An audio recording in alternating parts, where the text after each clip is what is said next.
Bueno, entonces, empezamos con esta familia preparcial, que ya sé que en este momento pudiera a uno no interesarle empezar con una familia nueva, pero la realidad es que empezaríamos recién con la familia de compuestos oxigenados. Esta es nuestra primera familia de compuestos oxigenados que vamos a estudiar, que son los alcoholes.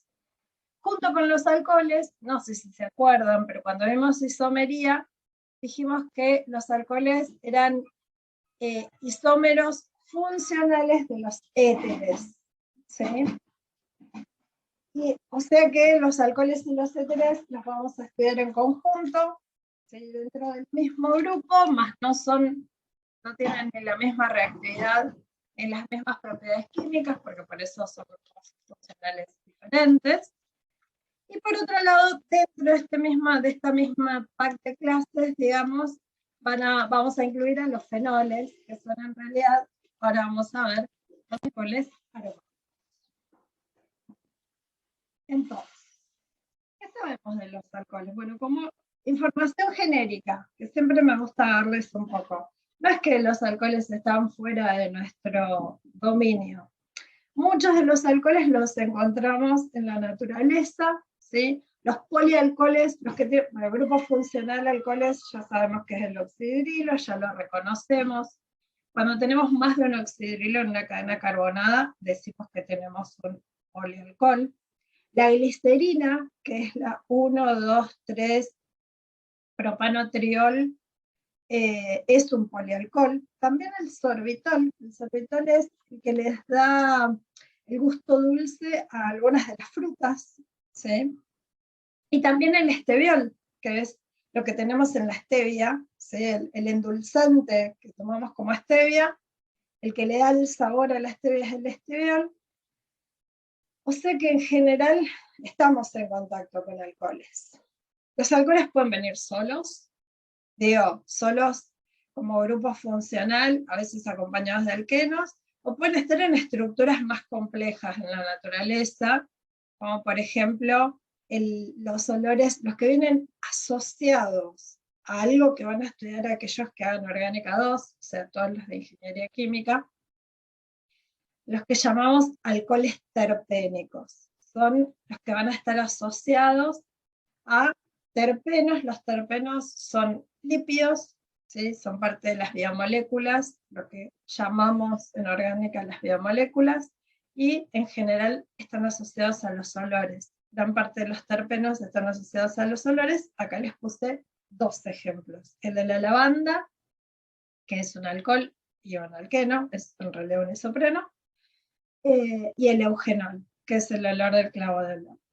Y también dentro de los alcoholes, pero ya dentro de los fenoles y de los que llamamos algunos polifenoles, les puse 2 ejemplos que son súper característicos. Por ejemplo, el de las antocianinas. La cianidina es una antocianina, es un polifenol, como pueden ver acá, o sea, es un alcohol aromático, estructural, digamos. Químicamente es un alcohol aromático, pero en realidad esta molécula que ven acá es la que vamos a encontrar en todas las frutas que son de color. En las frutas y en algunas verduras, por ejemplo en el repollo morado, bueno, en todos los frutos rojos. Todo lo que tiene este color entre violeta y rojo tiene distintas proporciones o distintas especies de antocianinas. Esas antocianinas son las que les dan el color y son polifenoles. También el resveratrol, que es el mismo, cumple la misma función, pero la uva. ¿Sí? Bueno, eso es modo genérico. Ahora háblenme ustedes, ¿qué sabemos de la estructura de los alcoholes?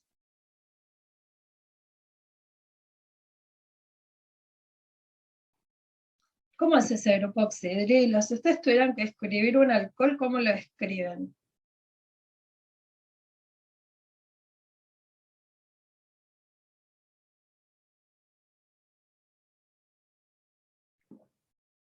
Me quedé sola. ¿No se les ocurre Le cómo haríamos escribiría. A ver. Ahí va la compañera. pero si no digo lo que iba a decir yo. Yo Dale. lo describiría como como lo habíamos visto al principio, como una cadena carbonada que teníamos algún oxidrilo, bueno, uno o varios oxidrilos podíamos tener.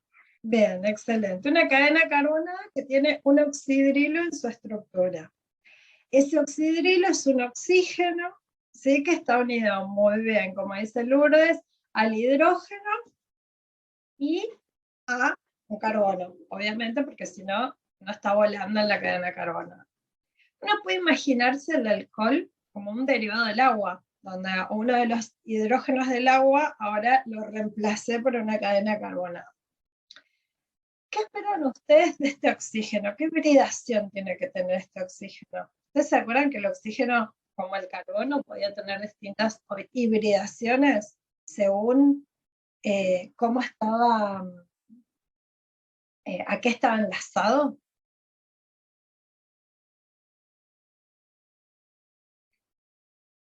O sea, ¿qué en síntesis, bien, supones bien, Joaquín, es una hibridación SP3, contemos enlaces pequeños. Cuando ustedes tengan dudas, ¿qué hibridación tiene un átomo? Cuenten enlaces. Nosotros acá tenemos dos enlaces sigma, uno con el oxígeno, perdón, uno con el carbono, uno con el hidrógeno, como dijo Juan Manuel recién. Ahora, ¿qué más tenemos? Tenemos dos orbitales que tienen pares de electrones no enlazados. Cada uno de estos orbitales cuenta también como región alrededor del átomo central, que en este caso es el oxígeno. O sea que yo al final, ¿cuántos tengo? 4 regiones. 4 regiones que voy a ubicar en qué tipo de estructura, en qué tipo de geometría, perdón, no estructura, sino geometría. Una geometría que tiene que tener alrededor del oxígeno. Angular, como el agua. Bien, esa es la geometría molecular. Bien, María, es la molecular. Ahora, la electrónica, ¿cómo sería? ¿Se acuerdan cuál era la diferencia? Muy bien, Martín. Es tetraédrica. Acuérdense que electrónica, miramos regiones electrónicas a través de un átomo central. Nosotros acá tenemos 4 regiones. 2 con pares de electrones no enlazados, 2 con pares de electrones compartidos, o sea, de enlaces. Entonces son 4 regiones alrededor de este átomo. Yo esperaría una geometría electrónica tetraédrica. Si voy a hablar de la geometría molecular, que en realidad, bueno, para este puedo hablar de la geometría molecular, voy a decir que sobre el oxígeno, la geometría entre comillas molecular sería angular. O sea, siempre el oxígeno va a tener esta forma angular, porque es la que le permite su geometría molecular. ¿Sí? Ahora, sobre este carbono ya estamos hablando de otra cosa. Entonces, en el caso de los alcoholes tenemos siempre el oxígeno con una hibridación sp3 que tiene una geometría angular entre los enlaces que son enlaces que estos. Pi, sigma, ¿qué tipo de enlaces son? Sigma. Sigma, son enlaces sigma. Entre los enlaces sigma voy a tener un ángulo que uno esperaría que fuera de 109, está bastante cercano, ¿sí? A 109 grados. ¿Por qué? Porque uno esperaría que fuera el enlace, el ángulo de enlace que tienen los híbridos sp3. Es un poco más grande que el del agua, porque acuérdense que en el agua es un caso especial, los hidrógenos son átomos muy chiquitos, los dos pares de electrones no enlazados hacen gran repulsión sobre estos enlaces, eso hace que el ángulo de enlace entre los enlaces oxígeno y hidrógeno del agua sea un poco más chiquito, que en este caso que ya tengo un grupo metilo. Acuérdense que el metilo, tras más voluminosos sean estos grupos, más difícil va a ser contraer la fuerza de este enlace, digamos, por la repulsión, contraer este ángulo. ¿Por qué? Porque va a haber repulsiones propias de Van der Waals, parecidas a las que pasaban con los alquenos. Bueno, esto es ya todo lo que les dije. El átomo de oxígeno tiene hibridación sp3. La longitud de los enlaces es parecida, entre el oxígeno y el hidrógeno es la misma que tengo en el agua, ¿sí? Pero entre el carbono y el oxígeno es más grande la longitud, y por acá tengo 2 átomos que son más grandes ellos, ¿sí? No nos olvidemos que la longitud del enlace tiene que ver tanto como cuáles son los orbitales que se encuentran como quiénes son los núcleos de estos átomos. Más grande, más radioatómico tiene el átomo, más largo va a ser el enlace. Bien, si tengo que imaginarme cómo ocurre este enlace, bueno, ya dijimos. Carbono con sp3, oxígeno con hibridación sp3. Siempre me gusta insistir en esto porque esto nos va a explicar prácticamente todo el comportamiento de los alcoholes. Esos pares de electrones no enlazados que pueden o recibir un protón o funcionar como, permiten que ese alcohol funcione como nucleófilo. Toda la responsabilidad, tanto de las propiedades físicas como las químicas de los alcoholes, va a venir cargada sobre este átomo de oxígeno y la presencia de esos pares de electrones, ya vamos a ir viendo cómo. Bien, el carbono que tiene el oxidrilo le vamos a decir que se va a llamar carbinol, ¿sí? Esto no es que siempre le van a decir carbinol, pero si alguna vez escuchan el carbinol, es el átomo de carbono que tiene el oxidrilo unido a él. Acá parece que me hubiera desaparecido un enlace, pero tiene que haber un enlace, ¿no? Lo voy a escribir por las dudas. Este sería cuña llena. Bueno, entonces, el carbono, perdón, ¿qué? No, que se veía, pero muy suavecito el enlace. Ah, sí, por eso, bueno, mejor, porque yo lo veía feo, entonces. Bien, podemos clasificar a los alcoholes en función de ese carbono que tiene el grupo oxidrilo unido a él, o sea, el carbono carbinol, lo vamos a clasificar de tres formas, que ustedes ya las conocen. Un alcohol primario va a ser aquel en el que el oxidrilo esté unido a un carbono primario. Un alcohol secundario, aquel en el que el oxidrilo esté unido a un alcohol secundario, a un carbono secundario. Un alcohol terciario, aquel en el que el oxidrilo esté unido al carbono terciario, o sea que tiene tres grupos unidos a él.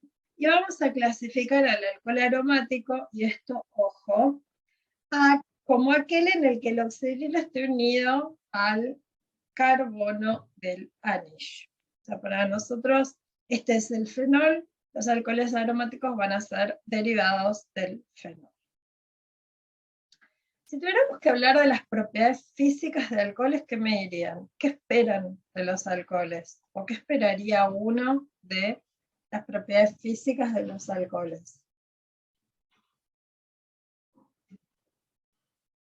¿Qué esperar? Cuando hablamos ¿Son de polares? Bien, son moléculas polares, muy bien, son moléculas polares en las que tengo el oxígeno unido al hidrógeno. Decime, María. No, que además son solubles en agua. Muy bien, también lo dice Joaquín. Tienen alto punto de ebullición, muy bien, Lourdes. Bien, todo eso es cierto. Tengo que empezar a tener cuidado ahora con qué cosas, con la cadena carbonada. O sea, un alcohol siempre lo tenemos que pensar de esta manera. ¿Tiene oxidrilo? Bueno, puede formar puente de hidrógeno. Ahora, no me puedo olvidar que siempre va a venir acompañado ese oxidrilo de una cadena carbonada, y esa cadena carbonada entre sí va a tener fuerzas de London, pero además me va a afectar en todo el resto de propiedades físicas. Entonces, ¿tienen altos puntos de ebullición? Sí, tienen puntos de ebullición más altos que los de los hidrocarburos de peso molecular similar.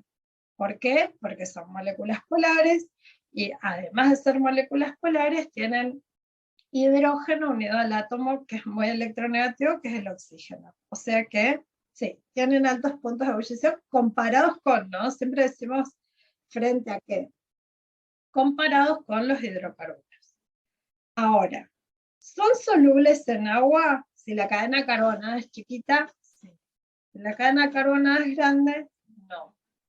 Entonces son moléculas polares, tienen puntos de ebullición mayores a los de los hidrocarburos que conocemos hasta ahora, y a otras moléculas polares de peso molecular similar, como por ejemplo los éteres, pueden formar puente de hidrógeno. Acuérdense que el puente de hidrógeno siempre es entre moléculas, no consigo mismo, y eso hace que en general tengan puntos de ebullición más altos que esas otras especies polares, que las que estudiamos hasta ahora son hidrocarburos o haluros de alquilo. ¿sí?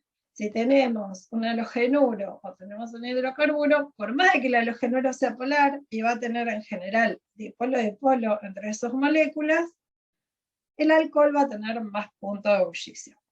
Ahora vamos a hablar de la solubilidad porque tengo que tener cuidado con esto. Si yo tengo un alcohol, siempre va a haber una parte que sea hidrofílica, le decimos nosotros. ¿Qué quiere decir que es una parte hidrofílica? Decimos que ese oxidrilo puede formar puente de hidrógeno con el agua. Ustedes acuérdense que cuando nosotros hablamos de solubilidad, tenemos que pensar en dos moléculas diferentes que se tienen que mezclar totalmente entre ellas. Y digo dos representativas de montones, ¿no?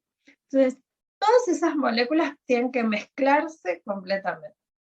Nosotros a partir de ahora siempre vamos a pensar a los distintos compuestos orgánicos así, y en los alcoholes en particular.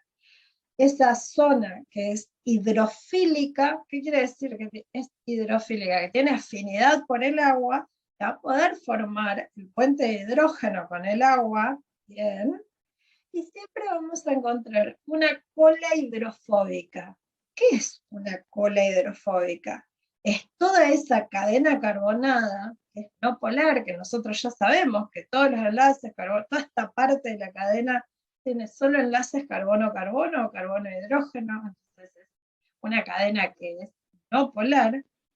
Toda esta cadena carbonada la vamos a considerar como hidrofóbica. ¿Qué quiere decir? Que le va a tener fobia al agua, no va a tener afinidad por el agua. Entonces, como ahora siempre vamos a pensar en esas dos posibilidades adentro del alcohol, solamente aquellas veces que la cadena carbonada sea chiquita, el alcohol se va a disolver bien en agua. Pero en la medida que la cadena carbonada se haga más apolar o no polar, como les guste, entonces se va a disolver menos en agua. Si tomamos, por ejemplo, el caso, ahora seguro que más adelante se los muestro, pero ya que estoy en esto lo quiero seguir diciendo. Si tomamos, por ejemplo, la diferencia entre el alcohol butílico y el alcohol terbutílico, si ustedes pudieran entrar al laboratorio, o sea, si nosotros entráramos al laboratorio, harían esta mezcla, y el alcohol terbutílico se mezcla completamente con el agua, mientras que el N-butílico, o sea, el butílico, el de cadena lineal, se disuelve parcialmente. Entonces, ¿son solubles en agua? Sí. ¿Hasta dónde? Hasta el carbono 4. Y a partir de ahí, depende de la ramificación de la molécula, me ayuda o no a que se disuelva mejor. Acá no hay muchas opciones, ¿no? En este caso. Bueno, esto es más de lo que ya les dije. Como en cualquier familia de compuestos orgánicos, esa parte apolar afecta también el punto de fusión y el punto de ebullición. Mientras más larga sea la cadena carbonada, más intensidad vamos a tener de las fuerzas de London y por lo tanto más punto de ebullición. Si comparamos isómeros de cadena carbonada diferente, o sea, isómeros solo de cadena, en estos casos vamos a tener aquellos más ramificados, tienen menor punto de ebullición, por lo mismo de siempre, porque al tener una cadena más ramificada, la superficie de contacto entre las dos cadenas es más débil, y entonces la intensidad de esas fuerzas de London es menor. ¿Se forman las dos? Se forman las dos. O sea, hay las dos interacciones, existen como siempre, digamos. En este caso son el puente de hidrógeno y el London. Y finalmente, no nos olvidemos que con el punto de fusión es más difícil predecir siempre, y sí es importante entender que en general aumenta cuando aumenta la cadena carbonada. Podemos ver variaciones que van a tener que ver con que algún tipo de molécula empaquete mejor que otra en el sólido. Esto es más difícil de predecir. Bueno, esto es lo que les decía sobre la solubilidad en agua. Disminuye a medida que aumenta la cadena carbonada. Fíjense, acá está la proporción exacta de cuánto N-butílico se disuelve en agua. Se disuelve 9,1 gramos de N-butílico en 100 de agua. Y fíjense el terbutílico, es completamente soluble. Entonces, Nuestro límite va a estar justamente en el carbono 4. Ese tiene que ser nuestro límite. Después, si la cadena está más ramificada, o sea, tiene 5 átomos de carbono, como el... a ver si tenemos acá, no tengo ninguno de 5 carbonos más ramificado. Bueno, pero si tuviéramos uno de 5 carbonos más ramificado que el N-pentílico, entonces en ese caso tendríamos una solubilidad mayor que la del N-pentílico probablemente. Bueno, esto es lo que les decía, región hidrofóbica, región hidrofílica. La hidrofílica es la que puede formar el puente de hidrógeno con el agua y le permite mezclarse con el agua. Mientras más larga sea la región hidrofóbica, más grande, menos soluble en agua va a ser, y ojo, menos soluble en agua y más soluble en solventes no polares. Porque que sea menos soluble en agua significa que empieza a disolverse mejor en otras cosas, no que no se disuelve en nada. O sea, si yo les pidiera que ustedes comparen la solubilidad en hexano, bueno, el que tenga la cadena carbonada más larga, el que tenga su región hidrofóbica más grande, bueno, va a disolverse mejor en hexano, que es no polar, que el que tenga una cadena carbonada hidrofóbica más chiquita. Y después, en la medida que aumente el número de oxidrilos, más solubles van a ser el alcohol. O sea, más grupos de oxidrilo, más puentes de hidrógeno, más soluble en agua. Eso claramente tiene que aumentar la solubilidad. Bien, en cuanto a la síntesis industrial, no hay muchos alcoholes que se sinteticen industrialmente, solo 3. El metanol, que en realidad es el alcohol que es el más chiquito, y es el que se usa para, muchas veces, para adulterar vinos, y es súper tóxico. No sé si escucharon alguna vez, pero en general, sobre todo en las zonas donde hay mucho vino patero, no sé si saben lo que es el vino patero, pero es como el vino casero. Bueno, mucha gente usa metanol para adulterar esos vinos y eso es súper peligroso porque en realidad el metanol para nosotros es muy nocivo por las vías metabólicas que toma, básicamente. Entonces, el metanol, que se llama también alcohol de madera, se puede obtener o bien por hidrogenación catalítica del monóxido de carbono, o sea, hidrogenación catalítica, hidrógeno en presencia de un metal, y obtengo el alcohol. Es uno de los alcoholes más económicos. Se utiliza como combustibles, alguna vez se utilizó para combustibles de automóviles, pero bueno, lo que les decía, es súper tóxico. El etanol, que este sí lo conocemos un montón, sobre todo en los últimos años, creo que es nuestro alcohol de cabecera. Industrialmente lo podemos obtener o por hidratación del etileno, eso ya lo tenemos que recontrasaber a esta altura, o por fermentación de azúcares. Esta es una forma industrial que se utilizó muchísimos años. Es un excelente disolvente el etanol, ya lo sabemos. Y el alcohol isopropílico, o sea, son los 3 primeros de la familia, digamos, los que se pueden obtener industrialmente y que tienen aplicaciones industriales a gran escala. ¿Sí?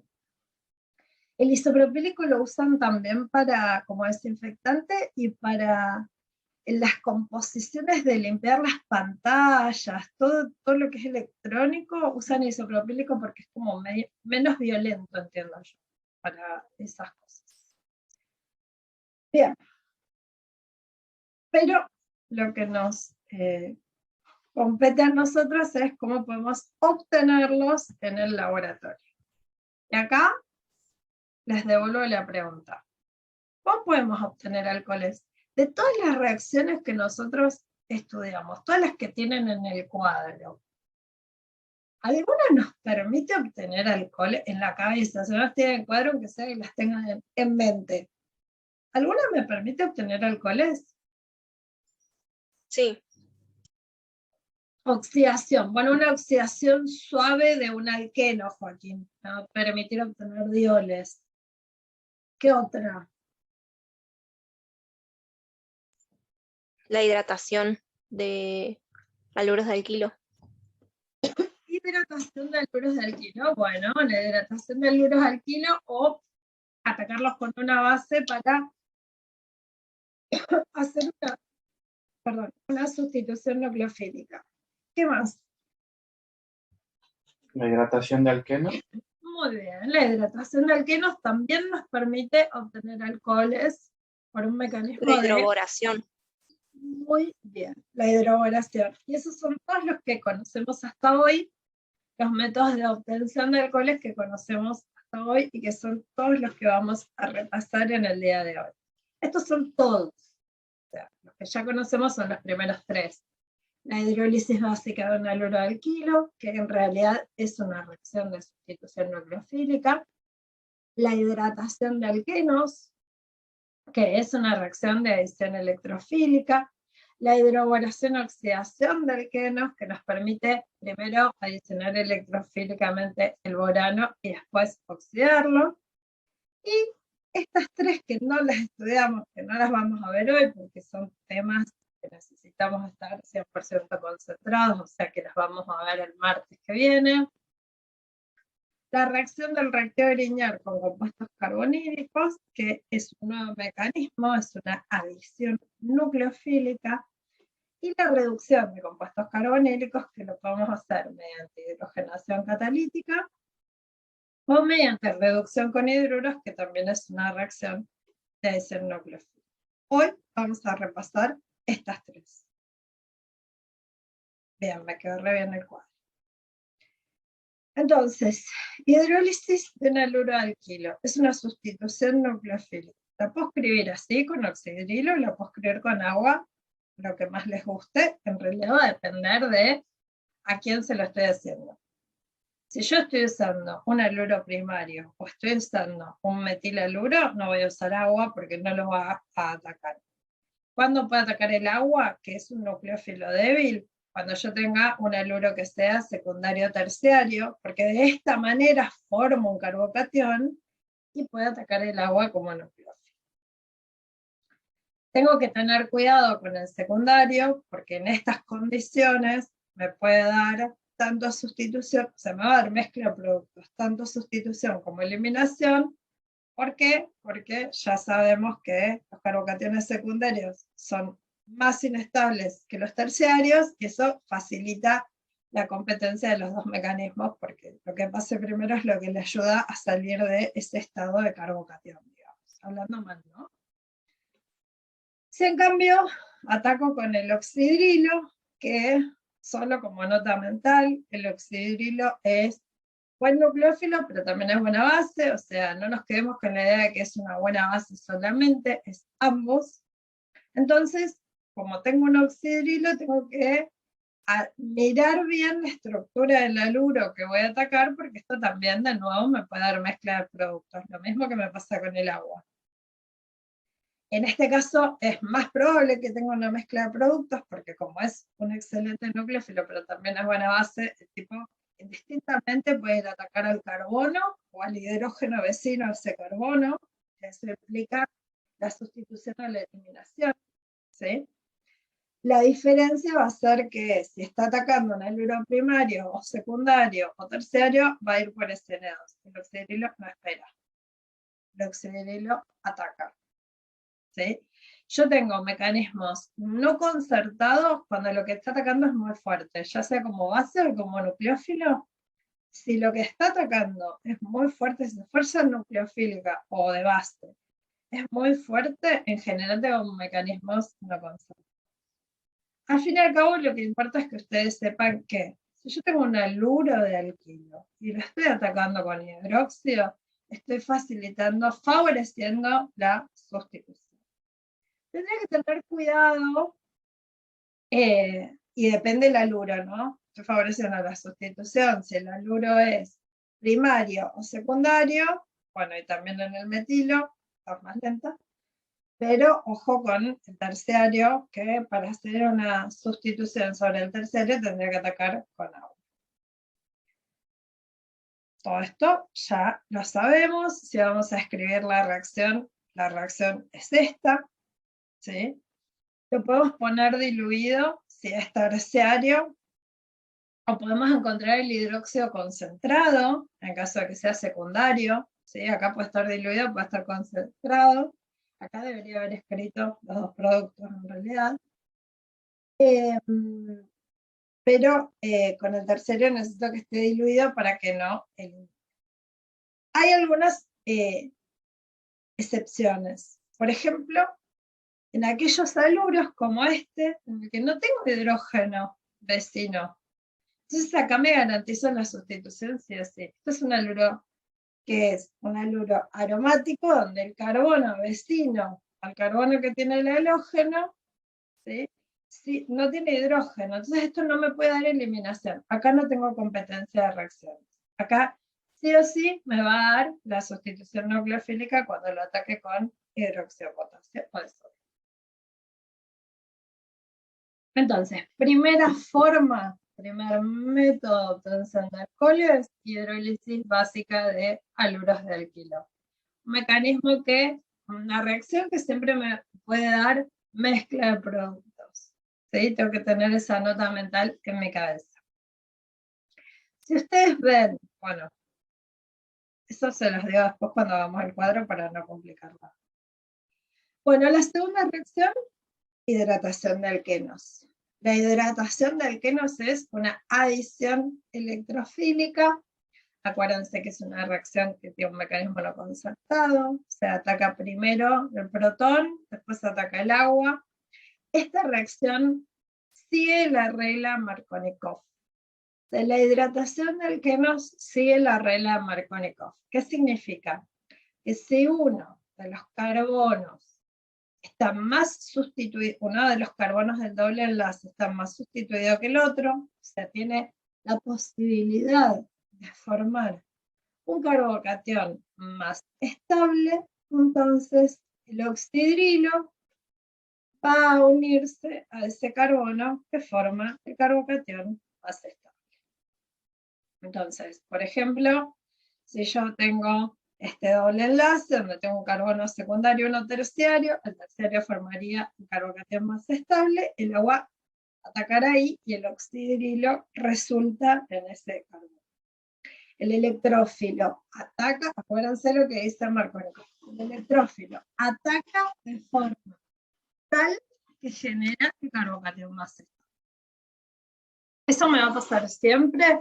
Sí, me va a pasar siempre en una hidratación de alquenos. Siempre va a ser la regla de Markovnikov. Lo que implica, nota mental, esto es importante, que yo no voy a poder obtener alcoholes primarios por este método. Esto siempre me va a llevar al alcohol más sustituido. En este caso, siempre me va a dar el terciario, en el caso de abajo, siempre me va a dar el terciario. O sea, este método, el método de hidratación de alquenos, me permite obtener alcoholes que sean secundarios o terciarios. ¿Por qué? Porque siempre sigo la regla de Markovnikov. Y la tercera y última reacción que vamos a estudiar es la hidroboración-oxidación. La hidroboración-oxidación, nosotros ya la estudiamos anteriormente, implica una adición en una primera instancia del borano. Dijimos que del borano, la parte electrofílica era el átomo de boro, que tenía estos orbitales, este orbital P vacío. Con ese orbital P vacío, el borano ataca, funciona como electrófilo y ataca el doble enlace, se lleva electrones de forma tal que generás la densidad positiva en el carbono que la puede contener, o sea, en el carbono más sustituido, algo parecido a Markovnikov, pero acá no hay formación de un carbocatión. Sin embargo, en este complejo de transición, ¿sí? En este complejo de transición, siempre el boro se va a quedar unido al carbono de forma tal que genere la densidad positiva en el carbono más sustituido. De estos dos, fíjense que esto es el 2-metil, 2, 3, 4, 5. 2-metil, 2-penteno. No, 3-metil, 2-penteno, perdón. Entonces, en el 3-metil-2-penteno, el carbono 2 es el que va a resultar unido al boro, y el carbono 3 es el más sustituido, es el que va a tener la densidad positiva. Una vez que el boro está con doble enlace, se empieza a formar este enlace carbono-boro, se rompe el enlace boro-hidrógeno, el hidrógeno que se está separando del boro con su par de electrones, se queda con el carbono que tiene la densidad positiva, o sea, el carbono más sustituido. Finalmente, óxido. Óxido con agua oxigenada en un medio básico, generando que aquel carbono que tenía el boro unido a él se transforma en un oxidrilo. ¿Sí? Dijimos que este método, este mecanismo no lo vamos a estudiar. Pero sí es importante saber que aquel carbono en el que esté el boro es donde queda finalmente el oxidrilo. Resulta el oxidrilo en el carbono que tiene el boro. Fíjense que justamente porque sucede eso, la hidroboración-oxidación nos permite obtener siempre de un alqueno su alcohol menos sustituido. O sea, en este caso podemos obtener alcoholes primarios y alcoholes secundarios, depende de dónde esté el doble enlace en el alqueno, ¿no? Entonces, siempre nos permite obtener lo que llamamos nosotros productos anti-Markovnikov. ¿Por qué los llamamos productos anti-Markovnikov? Porque es como si, y estoy haciendo en el aire, no me ven, pero estoy haciendo unas comillas, es como si no siguiera la regla de Markovnikov. Pero en el fondo, nosotros sabemos que durante el mecanismo, el boro ataca al carbono menos sustituido, como hace siempre el electrófilo, según Markovnikov. Entonces, además, como no hay formación de carbocatión, en estos casos no tengo posibilidad de transponer, y por eso genero el alcohol menos sustituido. ¿Sí? Otra cosa importante que hay que tener en cuenta. Entonces, fíjense, antes hicimos la hidratación sobre este mismo cicloalqueno, sobre el metilciclopenteno. En este caso, el carbono menos sustituido es el 2. ¿Sí? Y en este caso el oxidrilo que hay. Entonces siempre me permite obtener alcoholes primarios y secundarios, la hidroboración-oxidación. Entonces, 3 métodos distintos para obtener alcoholes. A partir de la hidrólisis, 3 métodos distintos que repasamos para el parcial, ¿no? Hay otros 3 que vamos a ver en la clase que viene. Hacer la hidrólisis básica sobre un haluro, donde tengo que tener cuidado porque tengo competencia de mecanismos, si el haluro es secundario, terciario, y dependiendo de quién esté atacando. La hidratación de un alqueno, donde no tengo que preocuparme mucho más que tener sí o sí un medio ácido, porque en ese caso, quien comenzaría la reacción, el electrófilo sería ese protón que estoy poniendo a ese medio ácido. Eso hace que la reacción se inicie y se forme ese carbocatión inicial. Y me permite obtener alcoholes más sustituidos, o la hidroboración-oxidación que me permite obtener alcoholes menos sustituidos. Estos son los 3 métodos que hoy conocemos, que hasta hoy saben, para obtener alcoholes. Y acá vamos a frenar, porque lo siguiente que vamos a empezar a hablar es sobre la reacción de los reactivos de Grignard con carbonilos. ¿Sí? Y para eso vamos a empezar a definir compuestos organometálicos. Cortamos acá.